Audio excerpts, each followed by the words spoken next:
Hey guys, it's Bruce. Welcome to ConvoCourses podcast. And today, what I'm going to be talking about is I'm going to continue my journey for this job. So I started about a little over 1 month ago. I started talking about how I was going to get a new job.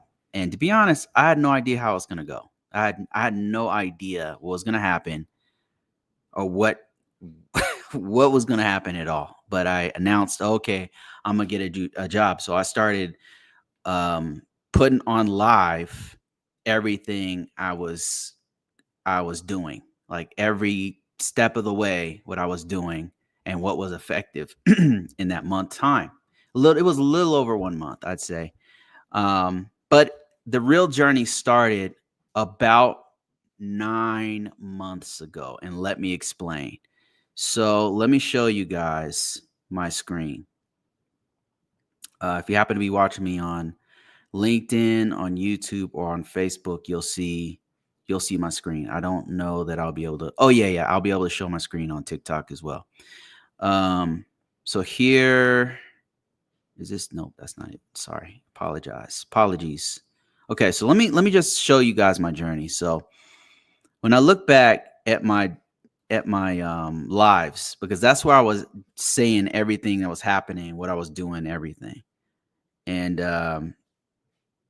I got a job, by the way. I am about to work in a cloud security environment. But I want to show you everything I did to get to this point. My background is I'm a cybersecurity GRC person.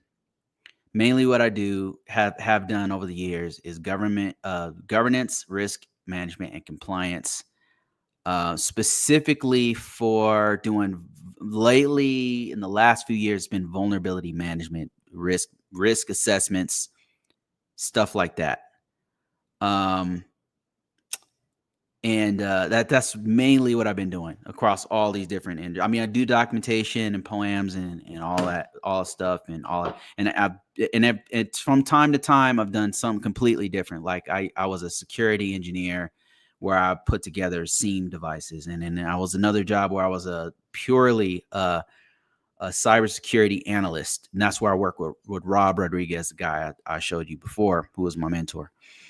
But let me go back 8 months ago. So when all this started 8 months ago, I talked to this guy right here. Around this time frame, when I talked to this gentleman right here, this is Professor Black Ops. So Professor Black Ops told me, and shout out Larry. Like Larry, I had no idea who he was until Larry pointed. Actually, him and I had been talking in my comments and stuff. I just didn't know. Like him and I had talked before. I had no idea he had a channel and everything. And he talked about AWS. He's an AWS security guy. That's his, that's the kind of stuff he does. So I started watching his videos, and it was very intriguing. I was like, oh, this is okay. I get it. It clicked. And I started watching other people at this time. This is 8 months ago. Like if you look at the tag here, 9 months ago. 9 months ago is when I made this live. Around that time frame, I started getting really, really interested in cloud. And so I start watching religiously start watching a few different content creators who talked about cloud. And Professor Black Ops was one of the main people I watched. So if you guys didn't know, this is Professor Black Ops' channel right here. He's on YouTube. And I believe he's real soon about to make a course and everything. Can't wait for him to release it. Professor Black Ops, if you hear this. But yeah, so him and I have talked a couple times on live, and I watch his videos pretty regularly because I want to learn more about AWS security. And around that time frame, I started studying for AWS test. Another person I watch pretty regularly is this lady right here, Tech with Lucy. Now, I like her perspective on what does the market look like. She used to work for Amazon, and so she talks about being a cloud architect, a cloud engineer, and she's done a lot of that stuff. I think she's from Singapore. I'm not sure where she's from, but she has great content, real clean content, like a legit content creator on YouTube. And so I watch all of her stuff about cloud stuff and being a cloud architect and like what to expect in the market and which direction you should go and that kind of thing, right? Now, if I want to get really in the weeds on AWS, the person I watch the most is this guy right here, Stephen Merrick. This dude has a YouTube channel, a YouTube channel, but also has a Udemy channel. And I watched this dude's course, and it's awesome. Like it's incredible. You get straight to the point about what you should learn to do the actual certification, the curriculum where he's walking you through what to do. You can follow along and have hands-on as he's walking you through how to do it. So this guy is awesome. This is a French dude who's like a worldwide guy. He's lived in the US, lived in Canada, lived in all over the place. And I believe he does Apache, Kafka, AWS, and some other things. Dude's super deep on AWS in particular. So these are the main people. There's other people that I watch besides these three, but these are like the main people that I consumed over the last 9 months or so while I was studying for AWS. Now, I bought a few books on AWS. I was reading the books, going through some projects on my own, have hands-on with AWS, learning as much as possible. All that stuff's important for what I'm about to tell you. So around, what month did I take it? After studying about 3 months on it, which I think is a bit long to study on AWS CCP, which is a fundamentals cloud for AWS. I think I studied for 3 months, a little bit every day, like a little bit. I wasn't like doing like cram sessions or anything. I would just get on the treadmill and then just read or listen to certain course. And then I come home and then I would do like making an account on AWS or, spinning up a EC2 instance or, light work. And I got exposure to it. And then I took the test around, I want to say December or January. I can't remember. Maybe it was January. I think it was January. And I passed the test. I took it, passed it. It's not that hard. Especially, you put in the work. It's really not a super hard certifications. This is coming from somebody who's taken many certifications. Is really not. It's very straightforward. It's a very straightforward test. They've got very little like in the way of like scenarios and stuff. So still important to what I'm about to tell you. Leading all the way up to here. Let me kind of speed up the process. We did some studying, and I will start talking about my GRC roadmap book and course, which is still coming out. I'm still working on that. I'm going to release it soon. But while I'm doing all that in the background, I'm studying cloud. And then it came to beginning of the year, stuff starts shifting. The market that I'm in is shifting as we speak. So if you didn't know, I'm a contractor. I work for the government, right? Without going into too much detail, especially now in this environment, in this climate where people are so polarizing, it's affecting people's jobs. It's crazy. I've never seen anything like this before. It's very political.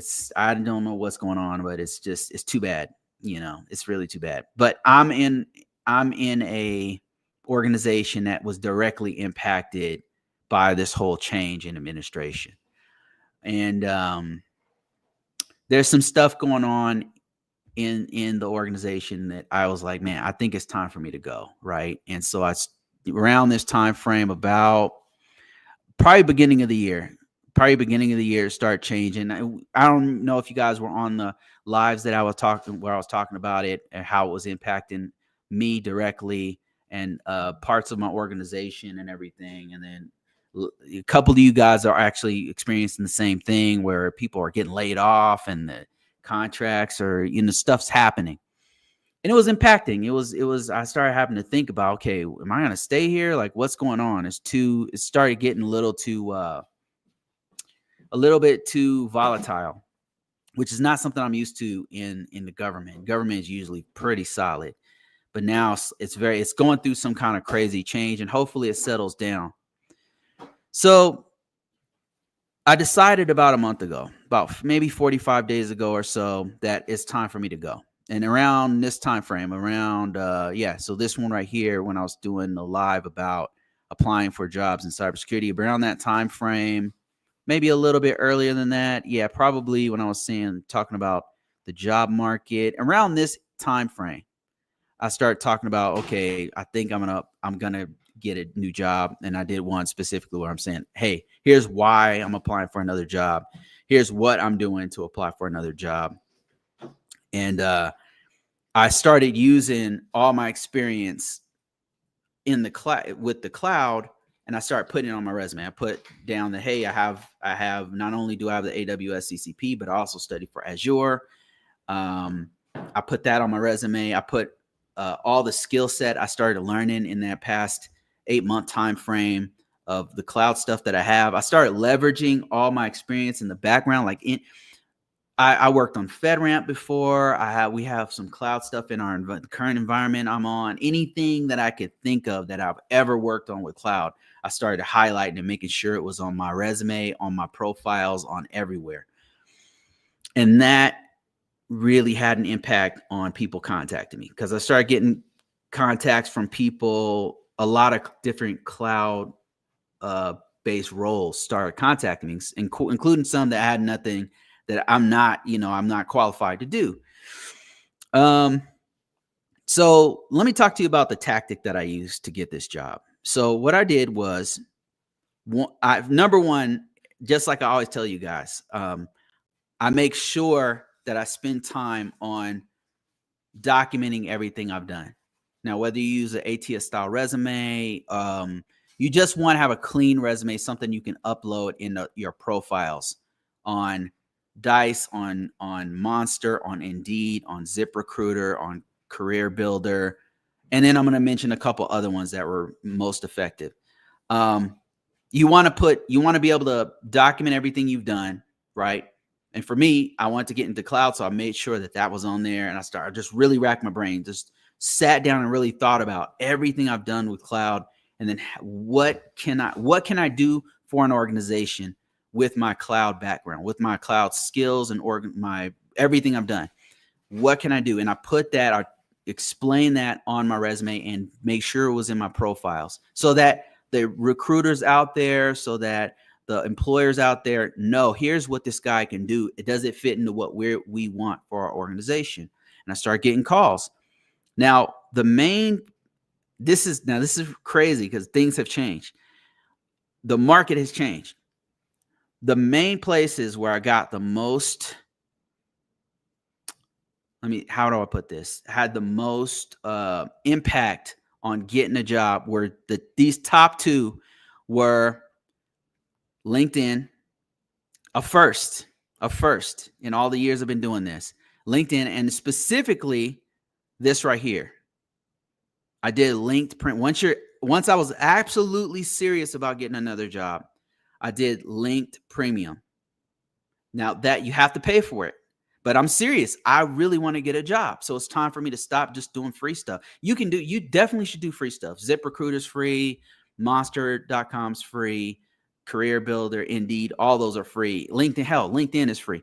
But I'm like, man, I really need a job. So I applied for LinkedIn Premium, which I believe helped me, because I started getting a whole bunch of people contacting me, legit jobs that were in line with what I do, right? Not just random. I do get some every now and then random employers that have nothing to do with what I, want me to do something that I have nothing to do with, but a lot of legit jobs start coming in. So LinkedIn Premium, I got to say, worked well. And I think it's like $30 to $40 per month. I don't remember. I got to actually shut mine down, because like I said, I got a job now. So, and what it does is it boosts you up in the rankings. You get shown to more people. So second place, I got to say, has to go to this AI platform called Use Massive. Now, I talked several times about this site, but Use Massive, let me make this a little bit bigger here. Use Massive is another one that I used, and it worked really well. So what it does is you upload your profile using your resume, right? And then it matches you up. Now you got to filter it. Like what it's trying to do is match you up with your most compatible jobs. Automatically goes out and finds the most compatible jobs with your skill set, your whatever certifications you have, and it automatically will apply for those jobs. Like I said, I got 6 or 7 different interviews interview requests from Use Massive. Huge.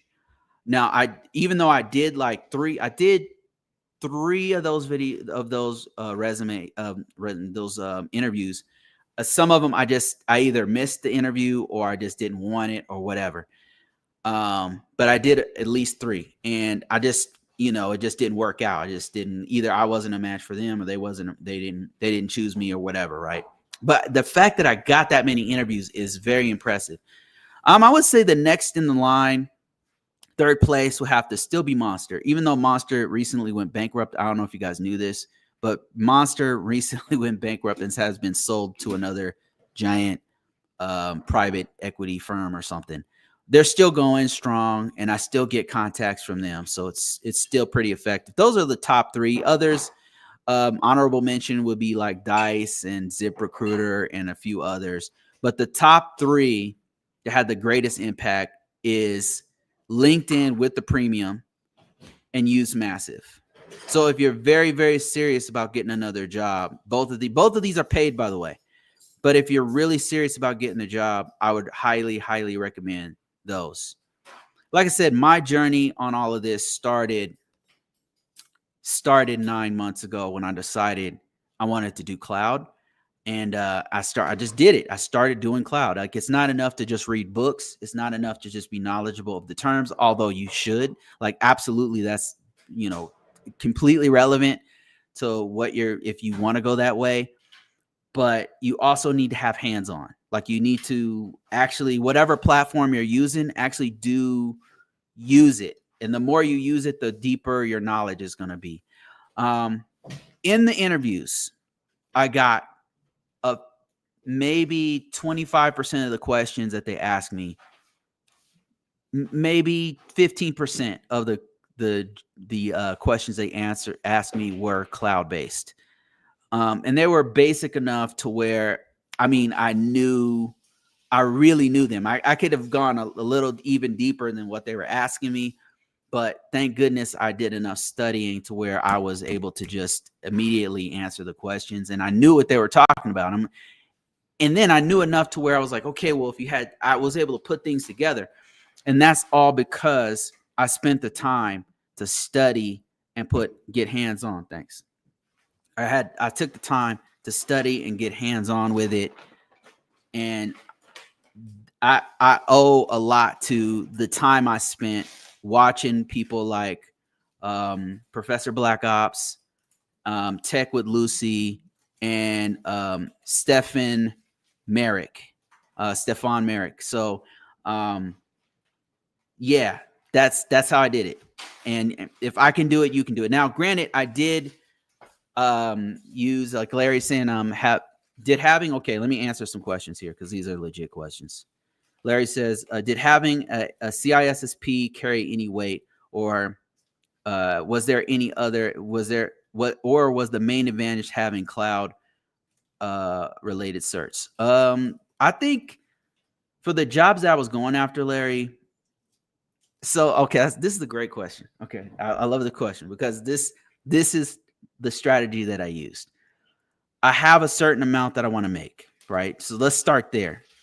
There's a certain amount that I want to make, right? And I'm willing to go up and down or whatever. I'm flexible, but I have to stay in a certain range because of my years of experience. That said, I thought to myself, okay, I'm going to have to use a strategy here. I have to leverage the experience that I currently have. I have to use my CISSP. I have to use my 20 years of background.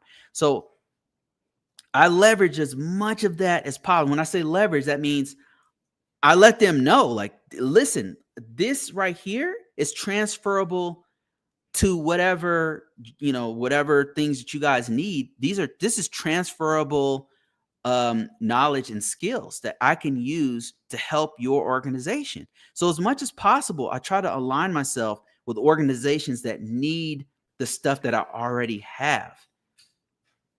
And this is why it really works to do lateral changes in your organization. This always works. Going all the way back in my career, like when I was in the Air Force as a security police officer, security forces, whatever the hell they're calling it in the Air Force these days. So I was in the security forces for 5 years. And because I made a lateral change, meaning I'm still in the same organization, but I made a lateral change from here to here, the Air Force makes it easier if you're whatever organization, really, not just the Air Force. They make it easier for you to go from here to here because you already know the culture of that organization, right? You already know how to speak their language. You kind of know what kind of computers they use. You might even have an idea of the layout and what's the processes they use. All that stuff matters. So I made a lateral change within the Air Force to go from being a physical security person to a logical security person doing IT information technology. And I did the same thing in the organization I'm currently in. So I'm actually in the same organization. I just made a lateral change to another department. I was able to answer your question. Yes, the CISSP did carry some weight, but not one time did they ask me about the CISSP. Not even one time. They asked me about my skills. They asked me about my transferable skills because this job requires more hands-on technical knowledge. Not CISSP is a checkbox, right? In some of the other organizations I've been in, it definitely had a whole lot of weight. So this right here is like a lesson learned. Like whatever transferable skills that you have, you should use them as much as possible. Let me see if there's any questions here from TikTok. Let me see here. Let's see. Somebody said on TikTok, do you need experience getting into AWS? I'm in healthcare. Do you need any experience getting into it? So I would listen, if you're trying to do cloud and you're in healthcare, you actually have an advantage. Like, again, there might be cloud. Look, I don't know for sure. Like, I don't work where you work. I'm not in healthcare. I've done a little bit of it before, but more and more different industries, including healthcare, are using cloud as a technology. So if you wanted to do cloud, right, look in your organization and say, okay, where are they using cloud? Can I make a lateral change from being a nurse practitioner over to a GRC position where you're doing HIPAA? And then in GRC using HIPAA, maybe they have a cloud platform, right? They might even have medical devices that are in the cloud. I bet you they do. I bet you Epic and all these other huge platforms they use in healthcare are starting to move to the cloud.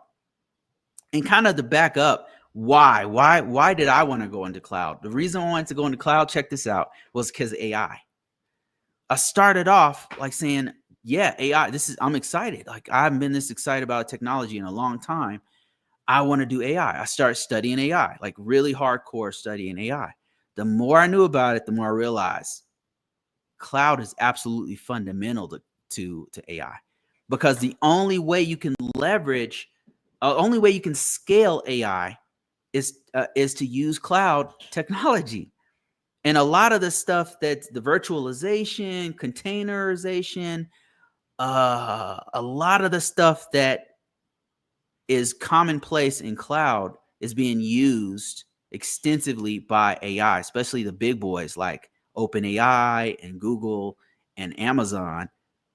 They're using their entire infrastructure, cloud infrastructure, to be able to service everybody with AI.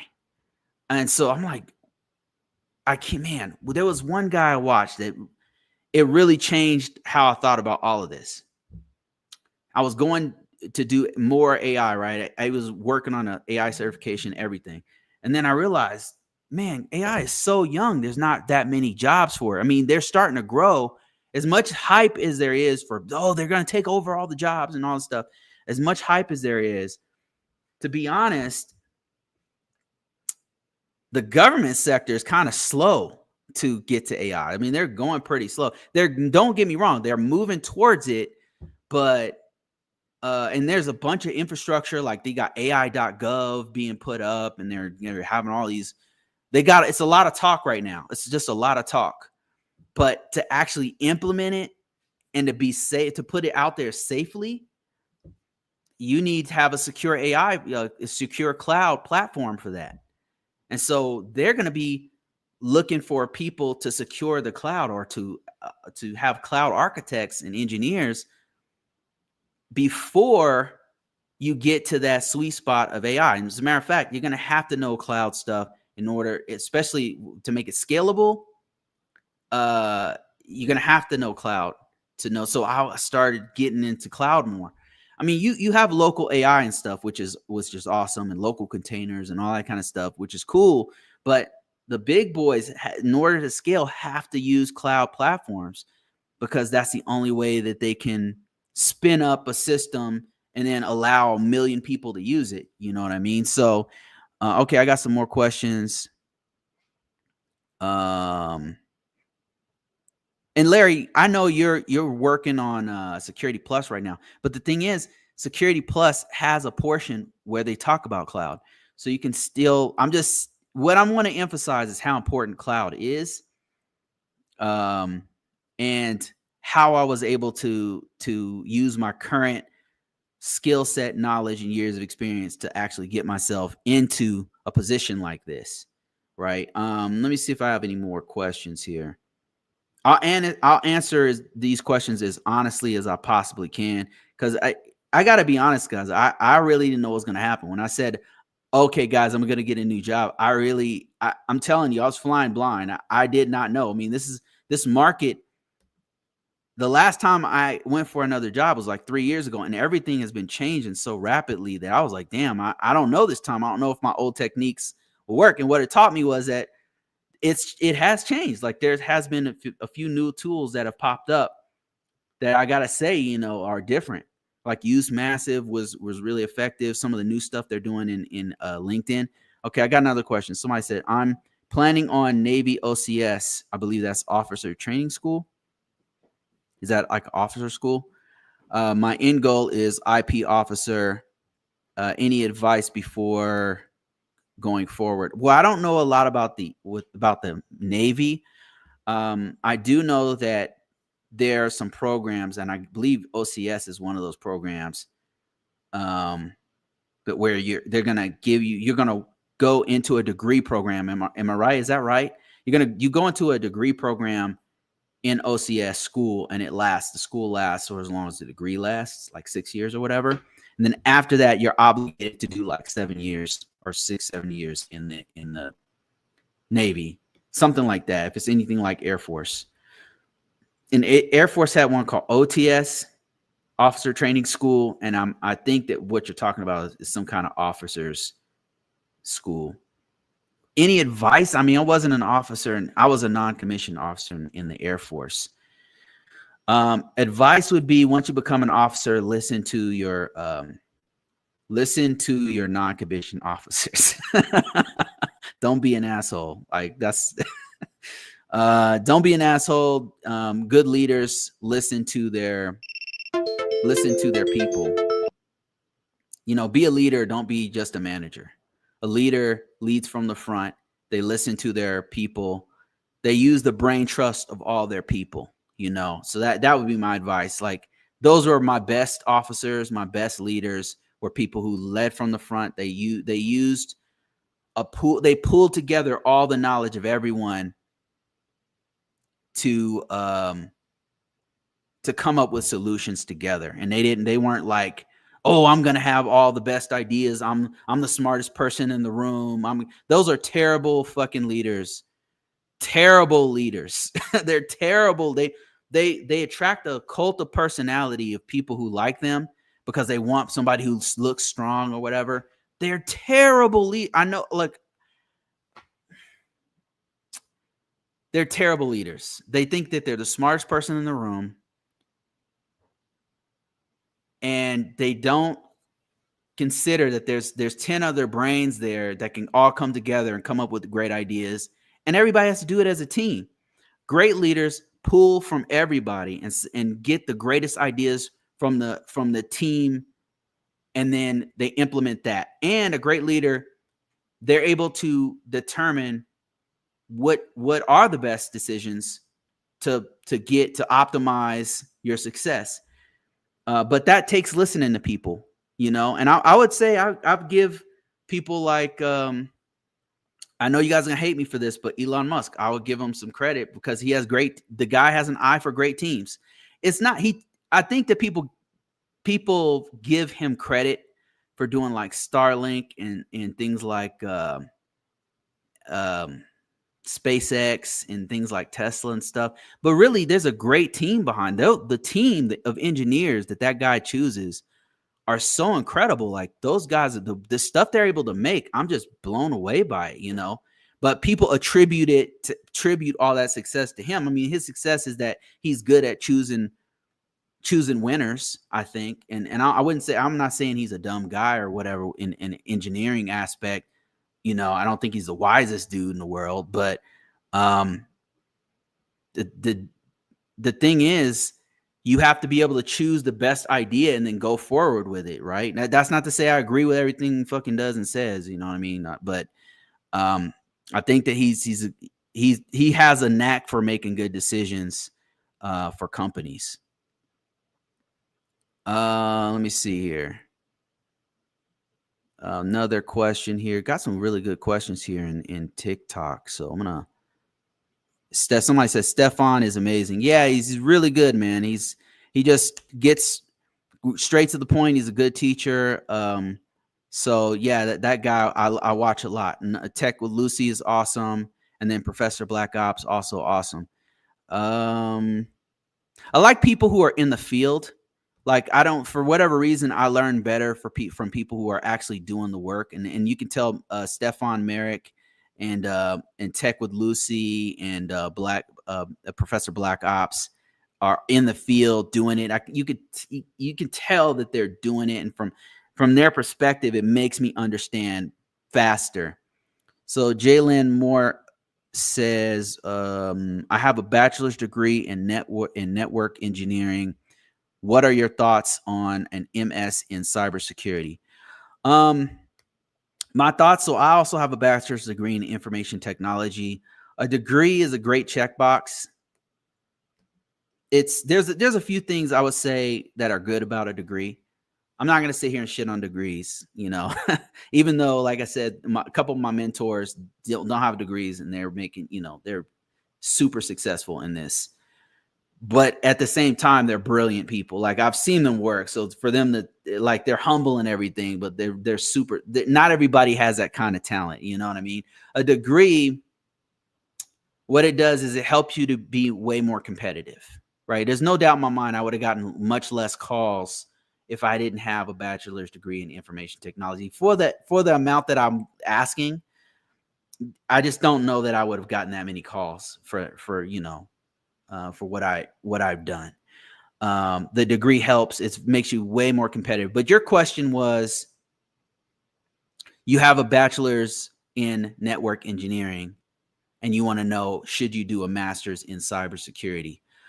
Any degree that you have under your belt is going to make you more competitive. I would argue, having been in this field as a contractor for many years, that a master's degree is normally, if you really, really want to become a manager. A lot of times I just don't think a graduate degree, a master's degree, is necessary. That I'm not telling you not to get it, but if you want to, put it to you this way. Managers make more money faster. Like if you're trying to be a manager, that you're going to, the amount that you make is going to be much more than somebody like myself makes, who's not in a management type position. A master's degree will get you there faster. So a master's degree will get you on a fast track to make more money faster as a manager. Now, if right now you don't intend to be a manager, you don't like want to do that, then you probably don't need to do a master's degree, right? Like it's a master's degree. I will say this. One of the places I worked at Verizon, a lot of folks had a master's degree, and those people were badass. So, but they were like lifelong hardcore learners. So just keep that in mind. Like do it to learn, not just to check a box. Do it to learn. Like if you pursue it for the sake of like learning more and being a lifetime learner and getting deeper and deeper into this, and getting, you want to contribute something to academia, then sure, right? I know one thing. I was trying to get a job in a university one time, and it was mandatory I had to have a master's degree, and I don't have one, so that was out. So there's a couple management positions I wasn't able to get because I didn't have a master's degree. There was a couple teaching positions at high level universities I wasn't able to get because I didn't have a master's degree. So it did cut me out of a couple things. It depends. I would say, to answer your question, it depends on what your goal is. Faster money with management, get the master's degree. If you're trying to just stay technical right now, you're not going to, a bachelor's will be enough for you to get a high paying job. I would say get into the role of a high paying job and then get the company to pay for your master's degree. Because they will do that.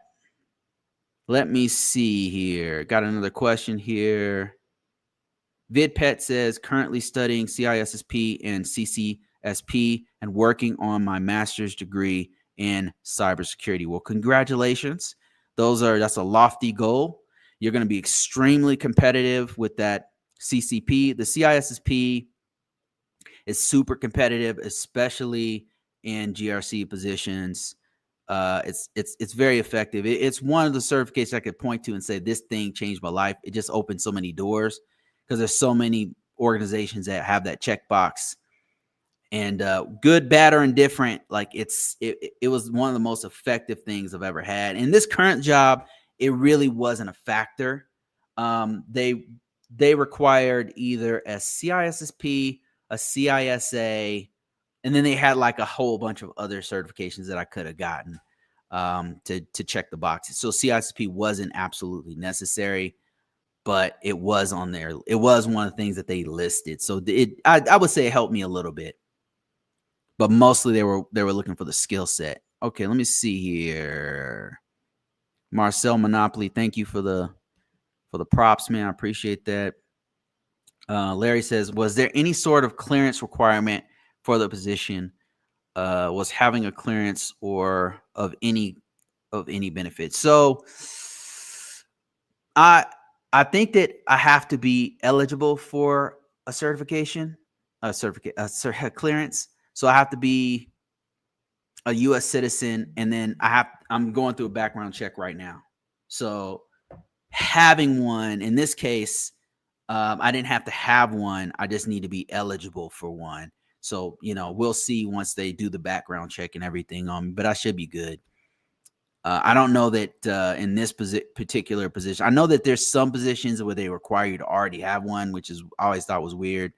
I think what they do is if you worked at an organization where you had a secret or some kind of public trust or something, and then it's remained active for like 3-4 years, whatever, and then you go to another position, and then they can see that you still have an active secret clearance because you worked somewhere else, then that helps that organization. In those cases, it's really super helpful to have a clearance. And this one, I already had a clearance, but they're going to have to do a background check anyway. So I just need to be eligible to get the certification, the clearance. I keep calling it certification, the clearance.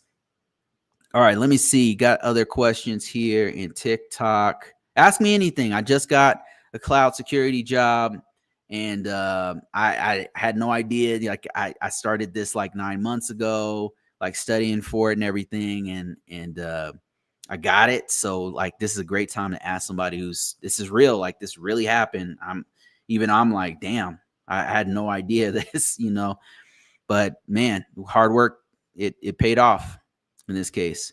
So Christopher on TikTok says, I was an ISO and now a ComSec custodian. How easy would it be to transition into cloud security? I would say, especially if you're in an organization, it's not going to be hard if you're in an organization that already has cloud assets. So what I would do is I would see if the organization you're currently working at has cloud assets.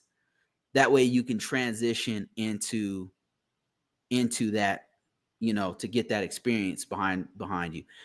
What you're going to have to do is take the time to actually learn cloud, though, because they're going to want you to know the basics of cloud, right? The difference between platform as a security versus infrastructure as a security versus a SaaS. What is a VPC? What's the difference between an EC2 and an S3? They're going to want you to know basics. So what you could do is learn the curriculum of AWS CCP, cloud certified practitioner or certified cloud practitioner. I mix those two up, but the fundamentals of AWS. And if you're in an infrastructure, don't count out. If you're in an infrastructure that doesn't use AWS, maybe they use Azure, then learn Azure. So whatever platform they're using in your organization, it will be easier for you to make a lateral change over there to somebody using cloud, right? Does that make any sense? Because I'm just telling you what I did, and that's what worked. So, I wasn't looking to, that wasn't my only play, right? And another thing I should mention is that going online and filling out my profile and the ATS style resume and all that stuff wasn't my only play. I also reached back to my old employer. I reached out to people I knew. The guy you guys saw on here last week, or a couple weeks ago, Rob Rodriguez, old coworker of mine, mentor, friend of mine. I asked him, I said, hey man, you guys have anything open? Like, I asked people who I knew were already doing this. What I'm saying is use everything at your disposal. Like don't not only use LinkedIn and Dice and Monster and ATS style resume and going out to career fairs like cyber security career fairs or whatever, handing out your actual resume to people, whatever, like you can also do that too. Reach out to people that you know who are in the field, and also reach within your organization, because your organization might actually have jobs that you want to do to make a transition, and not necessarily just cloud. I mean, it could be, right? It could be like maybe you want to be a SOC analyst, or maybe you want to do forensics, or the same thing applies. You could use the same thing I just did to go into forensics, or to go into SOC analyst, or to go into project management or whatever. Like everything I did was I just made a lateral change from one organization to another. I mean, within the organization I'm in, I made a lateral change. But that wasn't my only play. I also reached out to anybody I knew who was doing stuff I want to do. I put my resume out all over the place. I used Massive, which is like an AI-based career finder that's targeting my specific career path. So I did all of these different things, and it worked. And also went to LinkedIn and I paid to do the premium. And that's what, in the end, that's how they found me, how I found them, how they found me. So these are all things that I would recommend that you do if you're very serious about getting a position, relatively fast. So let me see if there's any other questions here. Let me see. Rod says, I'm in a technical role. Let me post this in the pin this post. Rod says, I'm in a technical role and want a raise, but feel like I need a CISSP, starting to look at elsewhere. So Rod, like a couple things that I've done to get raises is to move to another organization, right? That's one way. I'm not saying, oh, quit your job right now. That's one of the ways, is to make a change to another organization, right? Go from this organization. Make sure you articulate all the skills and tools and positions you've already used, right? Use that as leverage to make that step up, especially, and then also be open to doing principal roles, supervisor roles, management roles, that's going to have more responsibility and working with difficult customers, working directly with customers. So I've had to get raises, I've had to do some crazy shit. This brings up a really good point. So one time, one of the craziest things I did to get a raise, to get to 100K. The first time I actually got to 100K, I started doing blogs. This was it's 2008, right? Like I'm really dating myself, but a long time ago. I was doing blogs where I was explaining how to do GRC stuff for the government, right? Nobody was talking about it. It was not classified or anything, but it's just a process that nobody was talking about at the time. Now everybody's talking about it. I did this blog, and the blog got relatively popular on a site called, I don't know if you guys remember this, but dig.com. It's like, this is really old stuff. Maybe /.dig and I don't know. It was bigger than Reddit at the time. And then also it got big on Reddit too. And I put it out there, and then an employer, a small business contacted me and said, "Hey, I really like your content. Like how you break down is very clear. Can you make this into a book?" And I said, "Hell yeah." So I took everything I did and made it into a workbook. Like I wrote everything into a workbook. And then she said, she paid me for that. And then she said, "Could you teach this?" I said, "Yes." She said, "I will pay you to go to this site, this site, this site, and this site. And are you interested?" I said, "Hell yes." I got paid over 100,000 to do exactly that. And that lady was brilliant. I don't know, like I need to contact her again. This is one of the smartest humans I've ever talked to. But yeah, so anyway, that was a crazy thing. I quit my job and worked for some tiny company where I was her first employee, and she was flying me out. That was a fucking crazy thing I did. I had 2 kids at the time. You know how crazy that was? And then another thing I did to get a gigantic raise was I left the country. This is absolutely crazy. So I left the country. What's her name? Talks about this a lot. Simone Bies, one of the biggest GovTech influencers online. Look her up. Her name is Simone Bies. She talks about everything. Well, I don't agree with everything she says, but a lot of what she says is freaking spot on. Like she nails it. All the stuff she says about going to another country and making more money, like that's exactly what I did. So I went to another country to go doing GRC, and I transferred over doing SOC analyst work. And because not many Americans want to do that kind of stuff, and it was in a hostile environment, and that's where I met Rod Rodriguez, by the way. And I was over there getting trained by him and others to do SOC analyst work, and I transitioned into that for a while, and I got paid more than I'd ever been paid before. So go to another country, go to another job, doing travel. That's another one. If you're willing to travel a lot. So that first job that I did, the reason I got paid so much is because I was traveling like 70 days out of a year. 70% of my year was traveling. It was brutal. I hated it. It was brutal. It was fun at first, but then after a while, it started weighing down on me because I was always gone. Because if you're traveling 70%, it might as well be 80, because like just to get to the plane and all that kind of stuff in between, it was a lot. What's another way?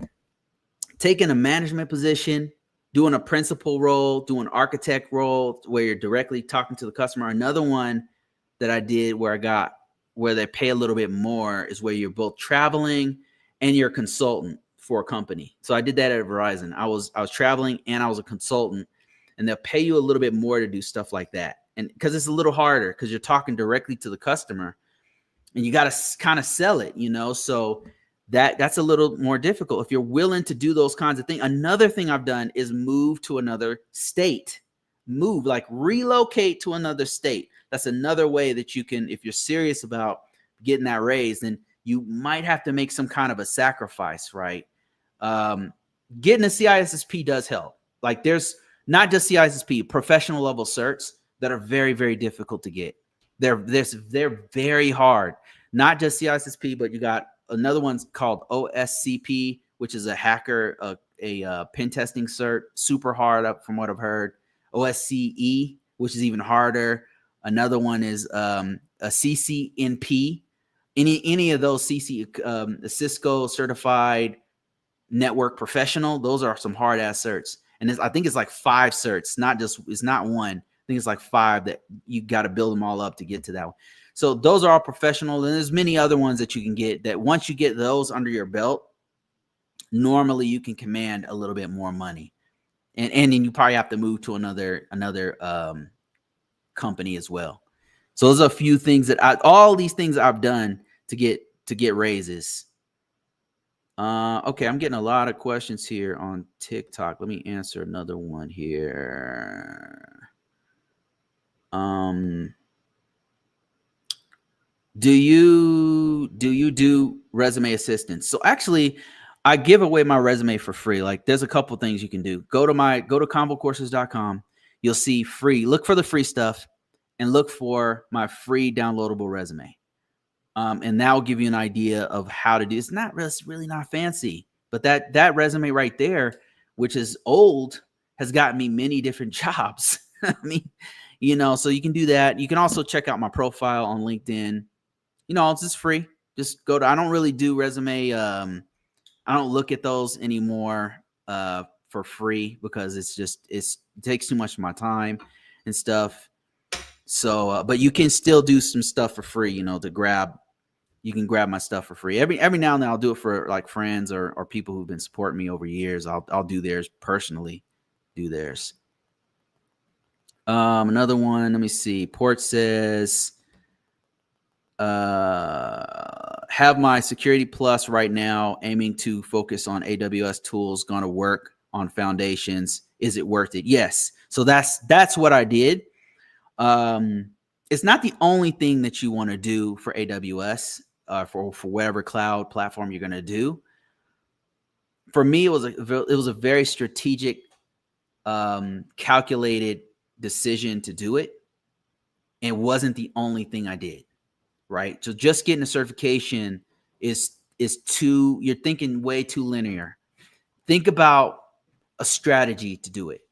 So think about where you currently work. Do they currently have cloud? And if so, what platform do they use? Try to make a lateral move over there. You have a better chance of wherever you happen to be working. Man, even if you work at fucking Walmart, you have a better chance of being in the IT department there than somebody off the street, because you know how they work.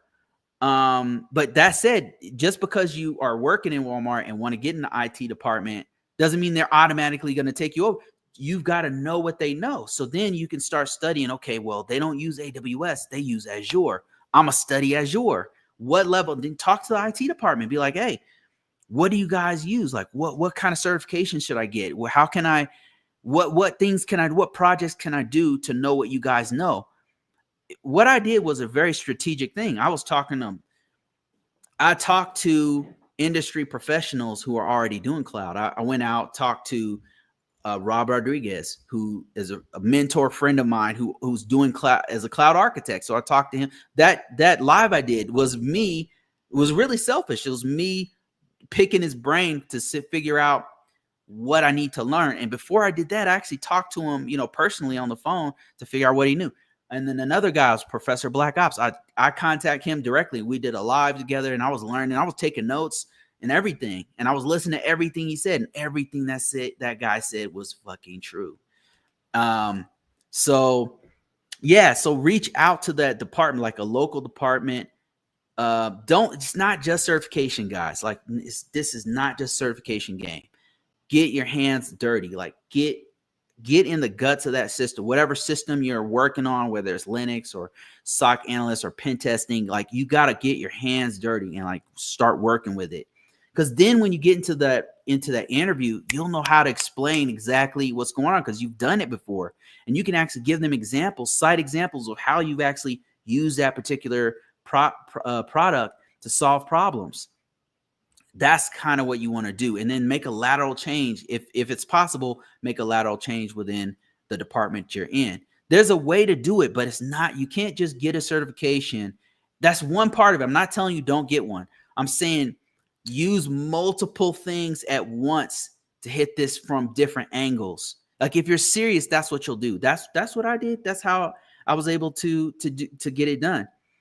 Let me see. Got other questions here. Let me pin this one. Somebody said, I'm an IT field tech studying my AZ900 and AZ104. What else? Okay, let me see if I can see the rest of your comment here. What else do I need? Experience doing projects. So you got the thing is what's great, OMG, is that you already are in the IT field, which is, it's the most difficult part. Like for people who come in off the street, like coming from another industry, the hardest thing is actually they really don't know what they don't know yet. You are in IT already, which is a huge advantage. Now, what's going to happen is when you actually apply for the interviews, they're going to ask you cloud-based questions. They're going to ask you, what problems did you solve on this cloud platform, right? So you need to be able to answer those questions. So what you need to do is, as much as possible, especially if you are as a field tech doing IT, if you have cloud in your environment, man, try to get your hands on that if you can, like, legally, of course. Try to get your hands on being a part of the team that's implementing it or fixing it or troubleshooting it or whatever, so you can explain that to interviewers. But even if you don't have access to it, which I didn't, so what I would do is my own projects where I was messing around with that cloud platform that I wanted to master. So do projects where you have your hands on those systems, where you're actually using Sentinel, or you're actually using Azure Intra, right? Or you're using you know how to use a blob in AZ in Azure, things like that, where you can actually articulate it because you can explain to them how it's used because you have experience actually doing it. So as much as possible, that's what you need to do. Get the certs, yeah, for sure. Get the cert, get the AZ900, get the AZ104. That's cool, but actually get your hands in there and do it. And actually, I believe Azure gives you like 1 year for free, just like AWS does. They give you like 1 year for free where you can mess around with some of their services. Super effective to do that. That was another thing that Professor Black Ops said that was very, very useful. See here. Frederick says, is there a job for one who just finished AWS fundamentals? Congratulations on your job. Keep grinding higher. Yeah, keep going higher. Thank you so much, Frederick. Is there jobs for somebody who just finished AWS fundamentals? That's actually a good question. I think that there are, to be honest with you. I believe that there are. So after I got that on AWS, I got the AWS certification. I did see some jobs out there, but to be honest with you, most of them want somebody who has hands-on experience, right? I cannot emphasize this enough. You need to be able to explain to them how you solve problems on that platform. So just getting a certification is not enough. As much as possible, get on the platform, get the free version of the platform, right? You get 1 year for free. You use a fresh new email, sign up for the root account, make yourself an admin account with the root account, right? For security reasons, and then start messing around with it. Start building projects. Start messing around with AWS. And I was surprised how many employers contacted me because I listed my skills in AWS, even though they were limited. Now, I did leverage skills I already had. Like I have extensive experience doing vulnerability analysis, doing vulnerability management. So a lot of the jobs that I was going for, they actually that was a huge requirement. And it came to a point where a couple of times in the interviews, I was really, really strong in one area. Like I knew that if they hired me, I would destroy one area. And in fact, I had solutions off the top of my head for whatever they would say. We have this problem with this and that, and I was so deep in that one area that I could, off the top of my, I'd smile because I'd be like, oh, okay, I could do this one. And then they would ask me a question about some obscure cloud technology or something, and I would know about it, but I'd have to be honest with them. I said, well, I know this and that about, say, Kubernetes, and I would go into detail about what I know about it, but I don't have experience with it. Where I shined was that because I had some hands-on experience with AWS, even though it was limited, I was able to explain to them exactly the differences between different services and why you would use this over that.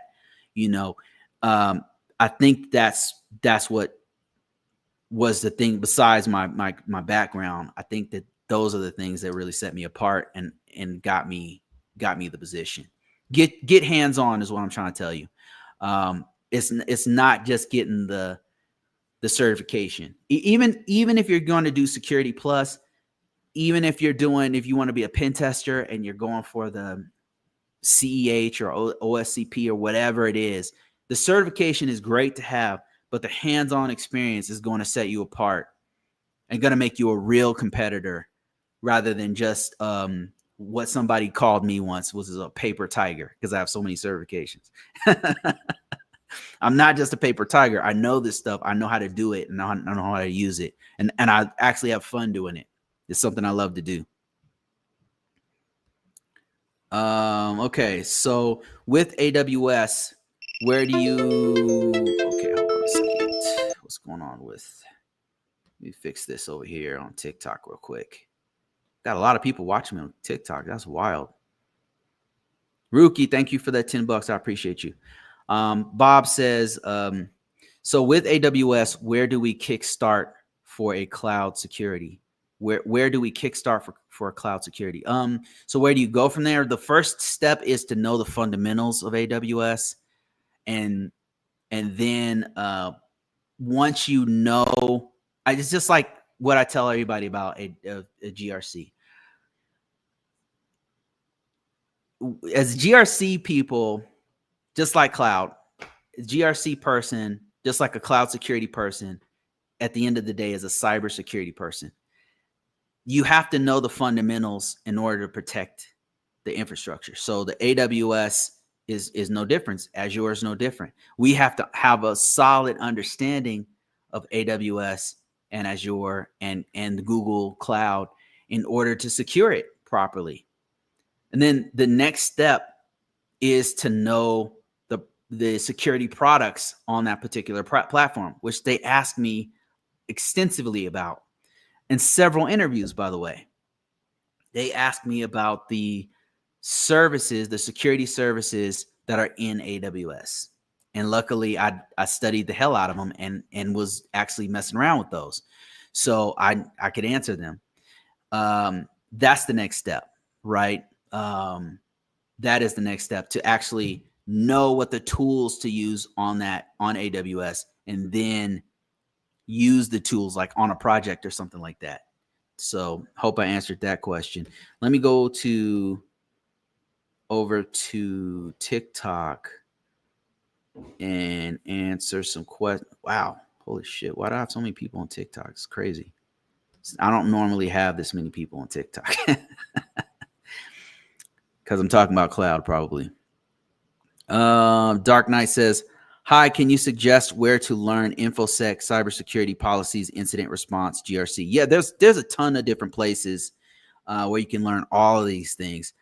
Just a few off the top of my head. There's a few different really great places to get a good understanding of best security practices. One of them is called CIS V8. And let me switch over on YouTube to let you guys see what I'm showing on my screen over here. So what I'm showing on my screen is showing some fundamentals, places where you can. So one is called cissecurity.org. What's special about this is a common standard that a lot of organizations use called CIS Critical Security Controls. Now, this comes from the SANS organization. Originally, this came from SANS, and it's best security practices, and they have their own security control family. And they kind of broke off many years ago, broke away, and started doing their own thing. And they have, if you read through this, it gives you an idea of what are the best security practices. Let me actually look at the images here. So I can give you a good. The site is called. Let me show you the site real quick. The site is cissecurity.org, and I want to show you guys the actual image for CIS controls because I think that gives you a really good overview of what the security controls look like. This is what they look like. Just like this. What you'll notice is that these are similar from one group of controls to another. So it's things like things you wouldn't really think of as security controls, or things that you don't think cybersecurity when you think about these. But CIS controls consist of inventory and control of enterprise assets, like making sure you have essentially a baseline. So these top 4 right here are talking about a baseline, making sure you have an inventory of your hardware and software assets, making sure you know what data you have to protect, and then having a securing the operating system, the firmware of your assets so that you know what they look like. They have a standard of how they look. Secure configuration of enterprise assets, meaning you have Windows 11, you have it's hardened, and the security features are implemented. You didn't just get it out of the box and then start running it without closing down ports and stuff. So it has things like account management, obviously, access control management, continuous vulnerability monitoring, audit logs. Now, what you'll see is a pattern. You start seeing this pattern. Now, let me show you another place you can go to for information security. It's called the NIST 8 Risk Management Framework 800. Now, these are all what you call security standards and frameworks. What I love about these is they all have like a breakdown of best security practices. 53, NIST 853. And that looks a little bit like, no, not that one. Here we go. This control family right here, you'll see similar controls pop up that we saw in the CIS V8. See that? Access control. Physical security was also on CIS V8. Incident response. Audit logs. It's just the same thing over and over again. Now, it addresses different things based off of what industry that you're in, but you'll see the same kind of pattern over and over again. So whatever industry, what I would recommend you do is whatever industry you happen to be in, learn what regulation, what framework, and what standard is being used, because they're going to have similar security controls. I'll show you one more. Let me see. How about ISO? This is an international standard, ISO 27002. These are more security controls. The international that was created by Europe uses these a lot. So it looks a little something like this. Oversimplification, but you got physical security controls, technological controls, which they break them out into different parts. You get the idea. There's a certain amount of controls that are put in place so that you can protect systems. So what I would recommend that you do is whatever field you happen to be in, what you want to do is focus on that. For example, if you're in retail, you know retail really well. Like you worked in retail environments a lot. They have something called PCI DSS. PCI DSS has something like this, where it breaks down physical security controls, network controls, auditing, all that kind of stuff. If you work in healthcare has their own. Like they have High Trust or Hit Trust. I don't know if it's High or Hit Trust, but they have something that breaks down all the security controls. HIPAA goes right into risk management framework, information security, and stuff like that. It looks just like this stuff that I just showed you. So whatever industry you happen to be in, focus in on that and know all the best security practices. Because if you know that one, if you can master that one, you can actually go to any environment and have the same kind of level of competence. I'm getting solicited by healthcare industry, by the transportation industry, defense industry, all these different industries, because I know best security practices really, really well. So that is what I would say if you're trying to learn this stuff is to go deep in one of those fields. Okay, I got a whole bunch of questions here. I'm not going to be able to answer them all, but I'll do my best to answer some of these. 2 says, what's the lowest job tier that I can get with an associate degree for cybersecurity with no experience? So if you have no experience and you're trying to come into this field and you have an associate's degree, what I would do, okay? I would look to get some kind of IT field tech / help desk type experience. That's what I would do. It's your best bet to get your foot in the door. Right now, what you want to do is get your foot in the door. So there's a couple of industries that lend themselves to hiring people with no experience that just know IT, right? That's where you're at right now. You know IT, you have an associate's, you have the knowledge of it right now, but you want to get your foot in the door, right? Number 1, projects. Do projects on your own. Building computers, tearing them apart, putting together networks, putting together wireless networks, hacking wireless networks, all that kind of stuff. But there's a few different organizations in your local area that guarantee you hiring right now. Nobody want to do those jobs. Being a cable guy. If you live in North America, there's a bunch of different gigantic cable internet companies that are always hiring people to lay cable or to plug in internet for people, cable and internet for people. They're called field techs, right? IT field techs or just field techs. They're not called cable guys, but that's just, they have to know a little bit of networking. They have to understand a little bit about IP addresses, a little bit about coax. They might have to know coax cable, not coax cable, but like Cat 6, Cat 5. They have to know how to connect somebody to the internet, and they actually have to go to training for that. They don't get the highest pay, but it's a great way to get your foot in the door, and actually it's a great entryway into network engineering. So that's one organization that hires quite a bit.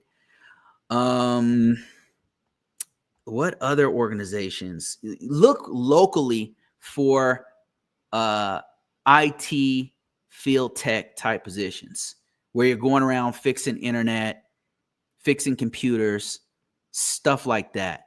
If you happen to be in your university, sometimes they have a working student program. That's another thing you can do.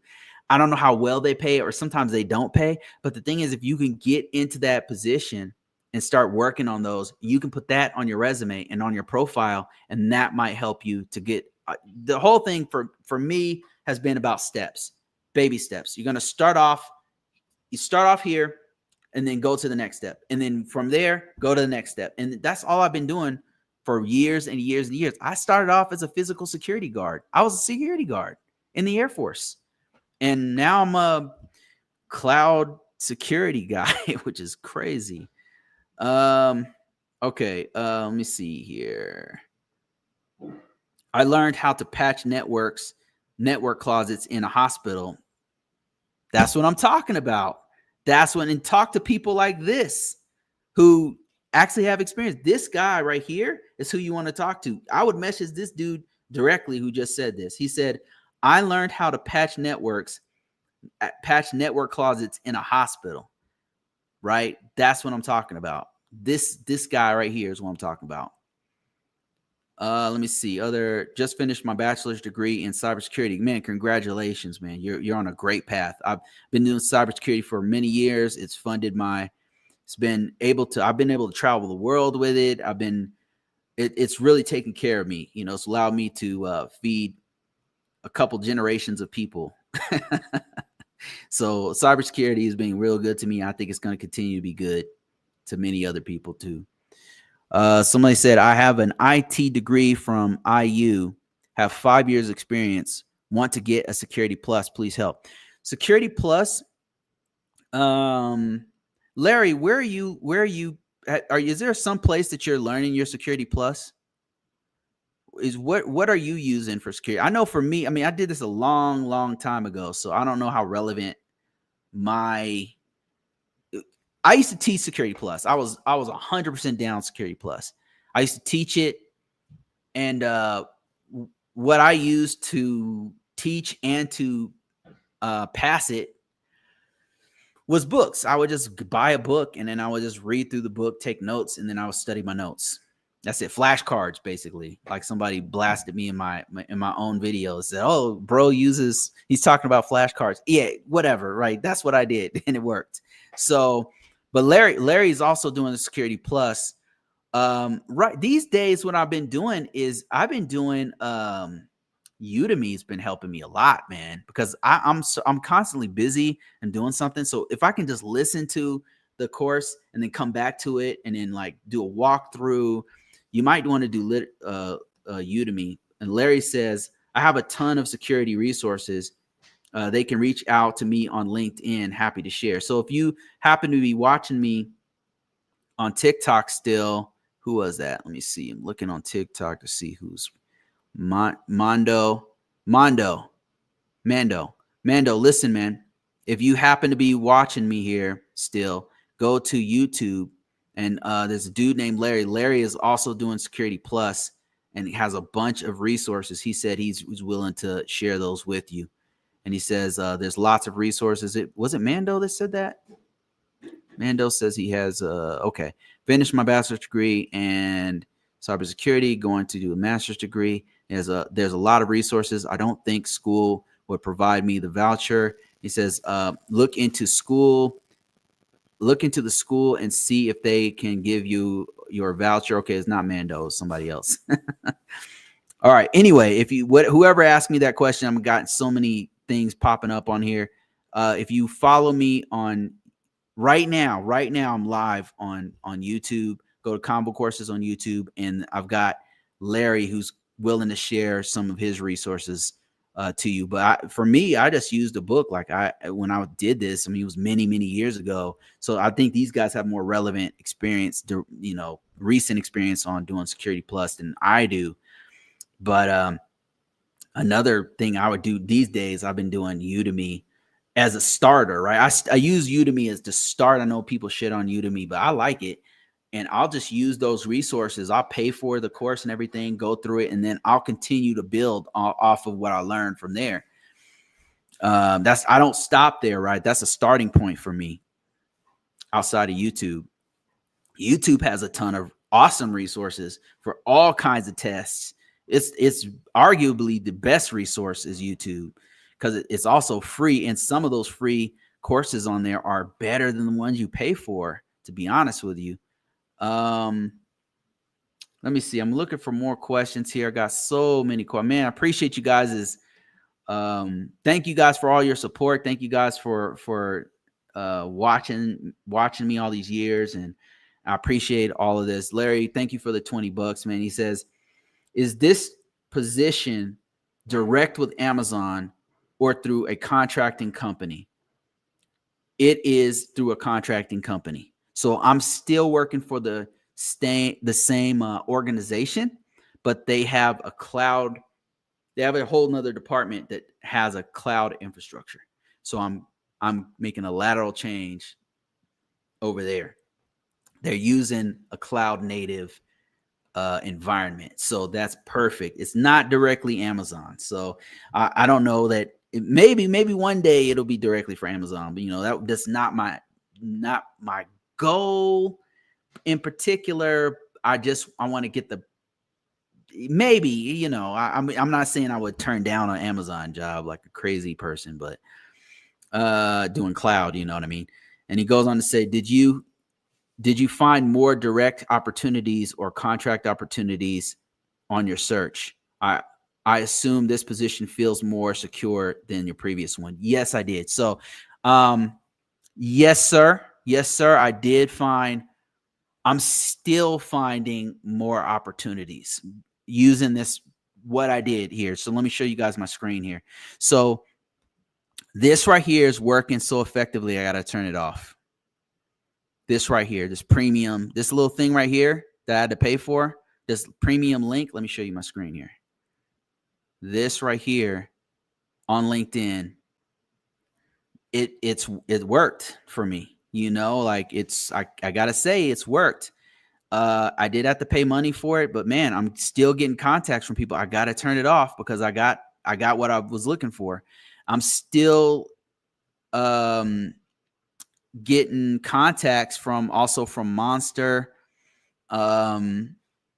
It's the process that I did actually works. I'm still getting people contacting me. Now, to answer your question more effectively, what I will say is, I know where you're going with this, Larry. Yes, the current job that I'm doing is more secure than the previous one. The previous one had a direct impact from the current administration. The current changes, for whatever reason, directly impacted the organization I'm in, and it constantly in real time right now is impacting everybody who works there. And I wish I could say more, but you know, in the interest of protecting the people who actually work there, I just, you know, I have to talk to you on the phone personally, but to publicly broadcast, and I don't think that will be helpful to the people who helped me, right? That company, that company that I work for really helped me out. So I can't talk bad about them, you know, and the people who work there, they're human beings, you know, they're doing their best under given the circumstances. It's not their fault, right? It's the people made a decision, and now we are feeling the impact of what's happening with this current administration.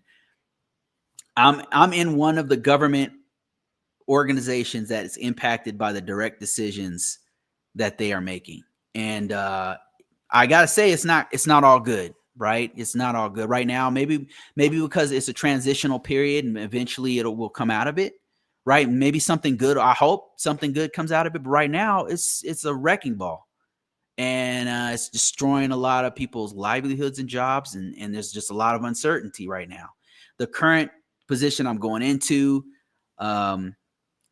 more stable, but who knows, right? That might be impacted by it because I'm still a contractor working for the government. So Larry went on to say, I have LinkedIn Premium as well. People do reach out. I agree.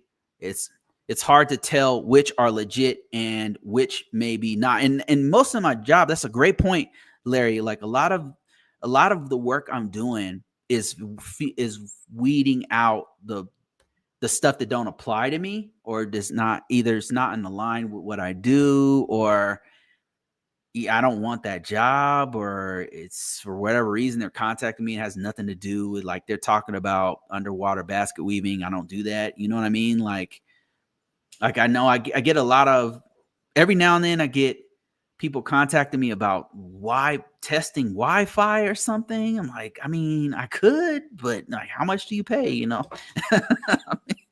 it's not what I do. You know, if it's vulnerability management or risk management or something like that, then yeah, that's what I do. But they'll just contact me about just oddball stuff like IBM Big Fix. I mean, I messed with that like 20 years ago. Like, I don't do that anymore. You know what I mean? So Sippy Talk says, I work in a knock right now for a DoD contractor, but looking to also pick up SOC skills. Is Azure and AWS security a bigger plus over trying to do Splunk, if trying to move to a civilian world?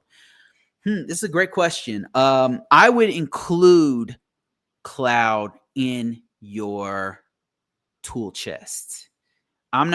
You can still do SOC, but what's happening is, what I'm seeing happening is that so many organizations have moved over to either a hybrid cloud, meaning they have on-prem systems, they have systems that are in, classically in a vault somewhere, they have systems on their premises, but they also have a cloud infrastructure, or they're cloud native. They have all their stuff in Azure and at AWS. So many organizations are doing either a hybrid or native. They're touching the cloud, that we as SOC analysts, as cybersecurity people, have to know what tools are container aware, that are scanning containers in an environment, or scanning cloud resources in an environment. And then we have to know what we're looking at when we see a cloud resource versus a hardware resource. I'm not saying don't do SOC. Like, if that's what you want to do, do it. But include in your tool chest either Azure or AWS. AWS has like 30% of the market. Azure has like 20% of the market, something like that. And then Google has like 10% of the market. So a smart move would be either Azure or AWS or both, just to have that there, so that when they ask you a question about, hey, do you have experience with EC2? You can say, well, on my personal time, I know how to spin up a EC2 instance. I've messed around with EC2 instance. Here's what I know about EC2 instances, but we don't currently have that in our environment. You could say something like that, but that's showing that, hey, you have a willingness to learn it. You know something about it, which is already better than most of your competition who's out there trying to get a SOC job. So include it in your tool set. Splunk is still hot. It's fire. So definitely have Splunk in there, but be aware that Splunk has a cloud platform, and Splunk can also pull in AWS and Azure assets, right? So you could actually pull those logs. The question is, how does it pull those logs? What does it use? AWS, I could tell you, uses something called Cloud Trail to pull in the logs from cloud assets. That's the kind of stuff you need to add to your tool chest. Let me see. Got more. Thank you guys so much for watching. I really appreciate all the questions. It's pretty crazy. I had so many people on TikTok. I mean, that's amazing. Let me see. I got another question here. Somebody said, who is still using EC2? Who is still using EC2 or EMR serverless? A lot of people are using EC2 instances. A lot of people are still using it. It's still hot like fire, man. Main character Trevor says, with Minnesota attack with the National Guard, the biggest ASM change will be in the job search. Let me see. Another person said, to make it, I think they mean how do you make it to the cloud side? Learn as much cloud as possible. Oh, okay. He's at another part of the comment. Oscar CP says, I have Security Plus, Network Plus, IC2CC, AZ900, currently at Help Desk. What would you recommend to make it to the cloud side? So from here, you want to do cloud projects. If you have it in your environment, the current Help Desk environment you work in, try to get your hands on Azure. If you guys have Azure, try to get your hands on the Azure as much as possible, whether they're securing a blob or they're making accounts using Azure Intra, Active Directory on cloud Active Directory, or try to get involved with the project if they have, if any, in your environment. That way you can add that to your profile. You can add that to your resume, right? And then if they don't, do your own projects. Spin up your own instance of Azure.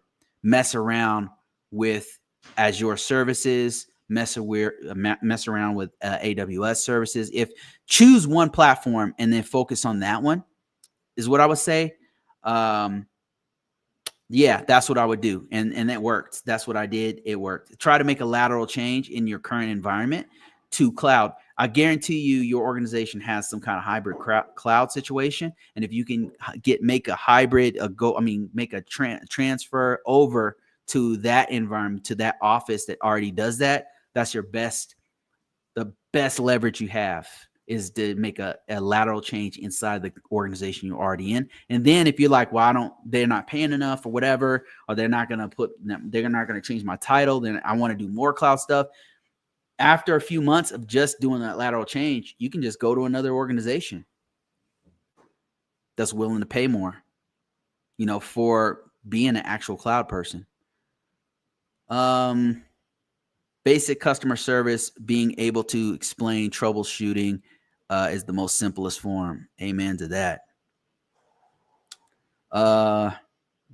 What do you think about the CISA exam for GRC? CISA is one of the best GRC certifications you can get.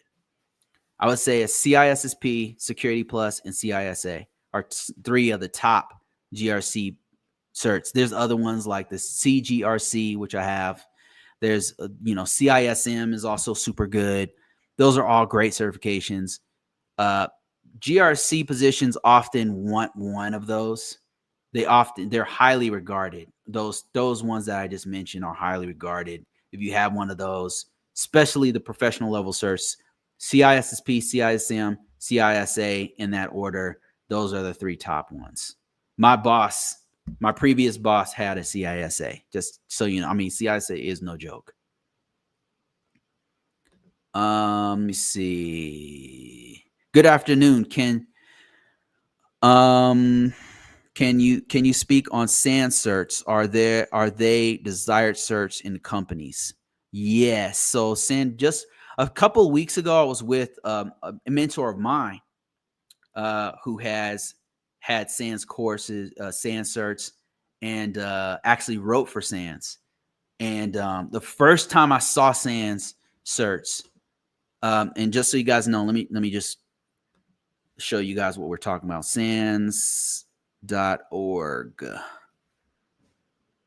SANS.org. So these guys have some of the best certifications for cybersecurity I've ever seen. The skill set, it's not just about the cert.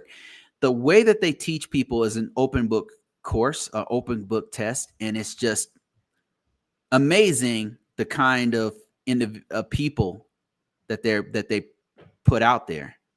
It's not cheap. This is a very expensive certification. All of them are very expensive, but if you can get one of these certifications, man, they're very powerful. Normally you have an organization pay for these for you, because they're like in the like $9,000 type shit. You know what I mean? So, but these are great certifications. One of the most impressive ones that I saw was the GAIC. It was called GCIA. The GCIA cert, which is Certified Intrusion Analyst certification, was one of the most impressive certifications I saw for SOC analysts, for example. I saw with my own eyes how incredible the skill set that they developed was. It was unbelievable. It was shockingly good. So it's really good. Really good. Okay, let me see if I have any more questions or comments. Larry says, that's good to hear. Happy for you, man. I know it's been rough No need to go into details. Understood. I'm very similar situation and currently work with great people. Understand totally. Congrats. Yeah, I'm a government worker. I work for an organization that's directly impacted by Doge and directly impacted by the current administration's decisions. I gotta say, for people, it's easy for people on the outside looking in to say, "Oh, how great everything is," but on the inside, when you see the great work these good people do, these amazing, talented professionals do, them get just let go for seemingly no reason. I just can't justify it, and it kind of makes me upset. It makes me very upset. It sucks. It doesn't make sense. And it reminds me of what some other countries have done with their brain drain, where they change their mind and then suddenly all their smartest people go to other countries. That's what it feels like. I just don't understand what they're doing, and it sucks to see. It sucks to see it. I don't understand. When you see extremely talented people, remarkable, hardworking Americans lose their job for no reason, for something that's really important, like really important work. Cybersecurity people protecting the infrastructure, protecting our information, Americans' information, and then just laid off for no reason with no backup plan. I don't understand. It reminds me of a crude example, but it reminds me of what happened in Germany in 1940s, when, because of how they thought about ethnicity, they ended up losing some of their smartest people, went to other countries to build the atomic bomb. And that's not the only country it happened in. China has lost a lot of their smartest people over the last couple decades because, like, a lot of their smartest people go to other countries because the regime is just so strict there. Another one is Russia. I mean, Russia, for the love of God, Russia has lost so many brilliant people. Consider this. Part of the blockchain was made by part of Ethereum was made by a Russian guy. So that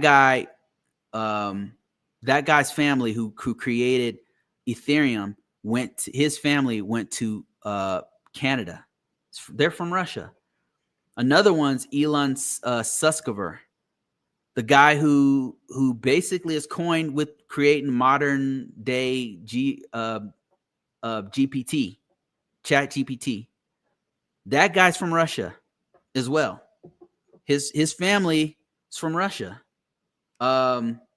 So many brilliant Russians. They lost a huge advantage. Think about it. Ethereum could have been made in Russia. AI, a critical part of AI, could have been made in Russia. Now, the guy who made GPT was built off of the shoulders of giants. No, don't get me wrong, right? Like, that was made off of Alex.net, which came from Google, and you can just keep going back to all the way back to the beginning of it. But the GPT, how it currently looks today, a lot of that is credited to a Russian guy, a couple Russian guys whose family fled Russia because of political bullshit. And it just seems like that's what's happening now. I mean, if we keep going in this direction, I don't know. It's getting kind of political. I don't know what direction we're going to go in, but it feels like that because it doesn't make any sense when you have super smart people lose their jobs for no reason. And then what are they going to do? You're going to go to another country. Why would you stay in a place that don't respect or like you because you have a difference of opinion? Why? I don't I don't know. I'll get off my soapbox. Yeah, it makes me a little bit angry to see it. It doesn't seeing things that don't make sense. If it made sense, I would have less to say. Sippy says, I had several Eastern European professors when I was in college, University of, I can't pronounce that. happy to pay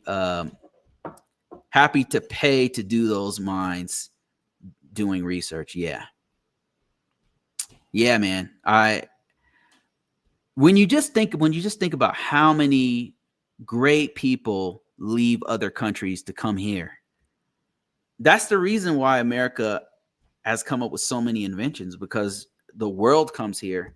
It's not because one freaking person, one people, one ethnic group has made it. No, so many ethnic groups have contributed to all the stuff we have.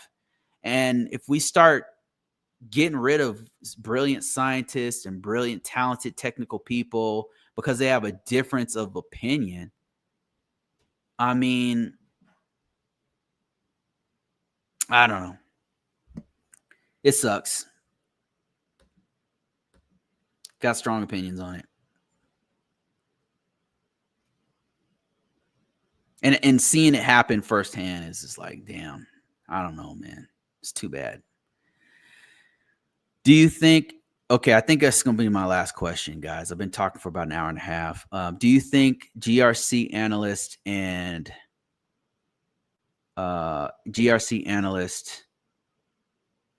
TPRM will be replaced by AI? Do I think that that GRC will be replaced by AI? I think that I've talked about this a couple times on the channel.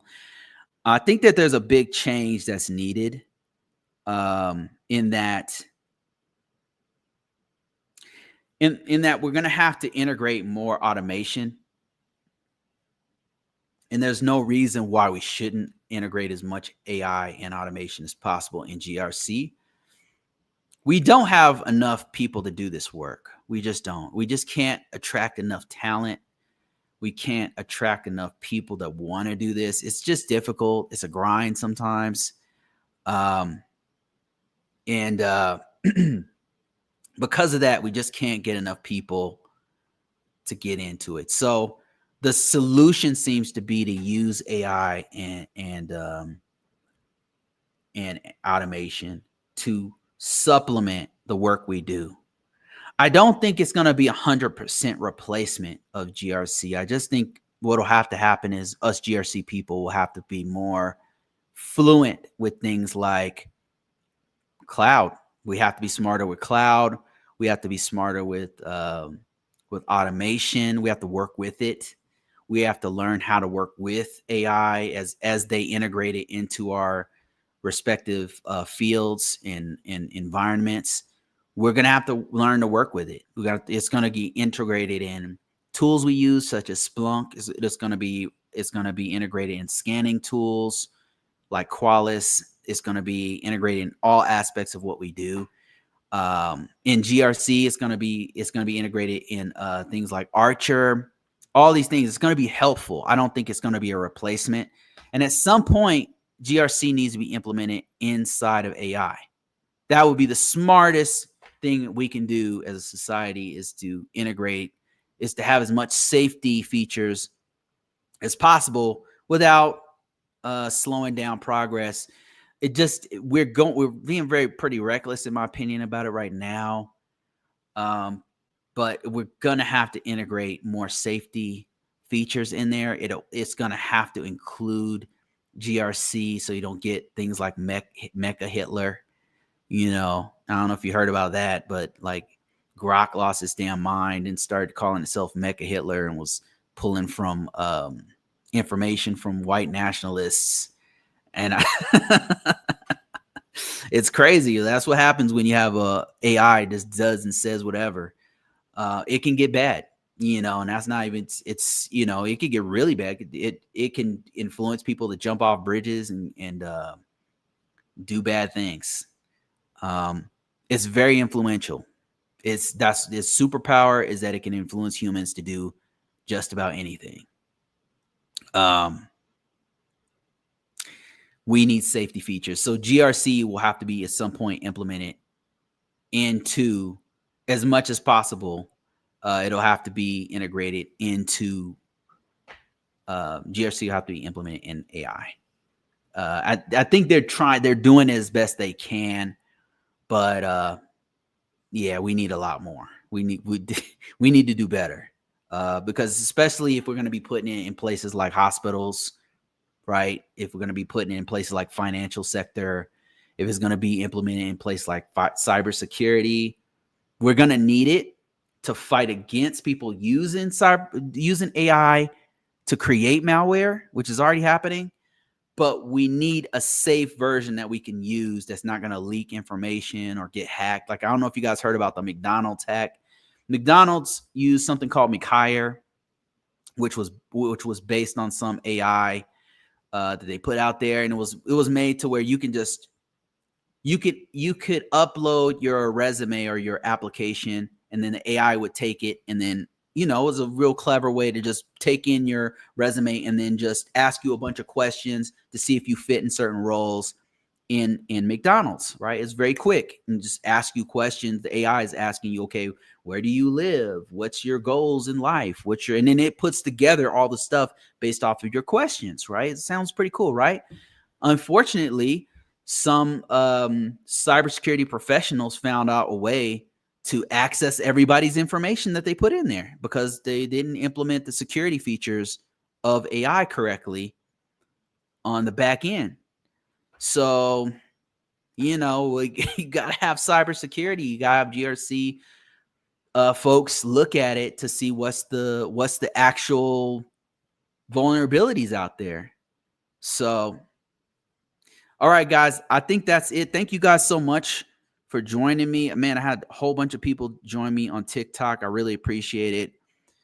I got the job, man. So I'm going to be talking a lot more about cloud stuff now. I'm going to integrate that into everything I'm talking about. Still going to talk about GRC, so don't worry about that. If that's your goal. Shout out to Larry. Thank you, sir, for that $20. Shout out to Rookie. Thank you so much for all your support. And special shout out to all you guys on TikTok who joined me. It's amazing. I think it's the most I've ever had at one time. Appreciate you guys. Keep following me. I'm going to be talking more about this journey of cloud security, cloud stuff. And I'm just going to be frank and honest with you, about this journey and try to bring more people in to this amazing career path that I've chosen. And I think that is about it. Thank you so much. Peace, love, and chicken grease. I'm out.